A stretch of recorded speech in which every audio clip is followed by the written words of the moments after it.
আবার গাড়ি আবার কয়েক কথা বল হিসাব কি পড়া তোর পিছে নাগর গাড়ি যাইতেছ কা গাড়ি তো নামা করে নামা করে নাম গাড়িতে নাম গাড়িতে নাম জমিদার বাপ আবার এখন কথা বলতো কাম শুরু করতে গাড়ি কিনতে আবার জমিদার বাপ তো আবার বলা জমিদার বাপ বিরক্ত হয়ে গেলেন আবার গাড়ি চালাই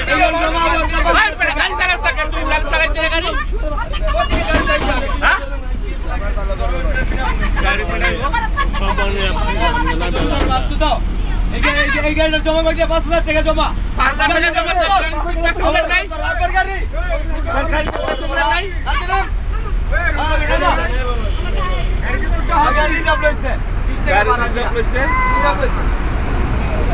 সারা দিন কাটা দিবে বড় গাড়ি নিতে না এটা জমা 5000 টাকা 5000 টাকা কইতে 5000 টাকা কইতে সাড়ে চাই দিবি এনে ও ভাই টান দিবা না পকুক করবা পকুক করলে সাইডে থামে গেল